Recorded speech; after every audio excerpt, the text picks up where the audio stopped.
مسافر سړی لپاره د روژې پرېښودلو گنجایش ته او کنه او داسې بیمار سړی او داسې هغه ښځه چې د دې په نس باندې حمل وي د داسې ښځې لپاره د روژې پرېښولو گنجایش ته او کنه. اوله خبره خو د مسافر ده. مسافر سړی ته د سفر په حالت کې د روژې پرېښودلو گنجایش ته، خو دا هلته چې د پشمنی په حالت کې دا کس د سفر په حالت کې وي او که چیرته د پشمنی په حالت کې د سحري په وخت کې دا مسافر سړی وسې فی الحال سفر شروع کړی نه وي، خو د سوچ د اراده داسې وي چې زه ماسپښین یا غرمه یا مازدیګر ټیم زه سفر شروع کوم، نو دته پکار ده چې د روژه ونیسي. د دوی لپاره د روژې پرېښولو بیا گنجایش نشته. نو دا گنجایش په یو وخت کې ده چې کله سهار د سحري په وخت کې د پشمنی په وخت کې د سفر شروع کړی وي، د سفر په حالت کې وي، بیا هلته شریعت گنجایش ورته پرېښی ده. دومه خبره، که چیرته سفر د مشقت وال نه وي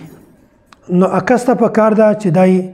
روژه کله هم نه پرېږدي بلکې روژه ونیسي، ځکه چې د دې ډېر زیات فضایل دي. کوم کس چې د رمضان مبارک یوه روژه پرېږدي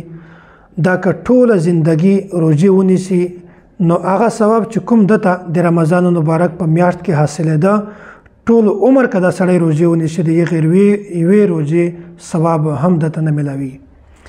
نو سړی ته پکار ده که چیرته سفر د مشقت ول نه و روژه دې ونیسي، او که چیرته بیا هم په لاره باندې تکلیف ورته راغی، مشقت ورته پیدا شو، روژه دې ماته کړي، ګناه نشته. او که چیرته داسې و چې سفر د مشقت ول و نو بیا بهتره خبره ده گنجایش ته د شریعت طرفه نه چې هغه د روژه نه نیسي. خو بیا هم دا خبره چې دا په یو وخت کې چې کله د سفر شروع کړی وي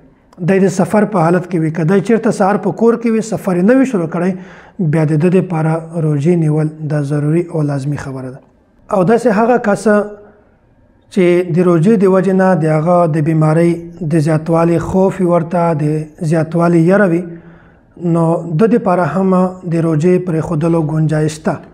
هغه د روژه پرېږدي او چې کله هم دا سړی صحتیابه شي بلکل روغ شي هغه نه بعد دغه روژې قضایي وکړي، که یوه روژه وي قضایي دې وکړي، که لس روژې وي هم قضایي دې وکړي.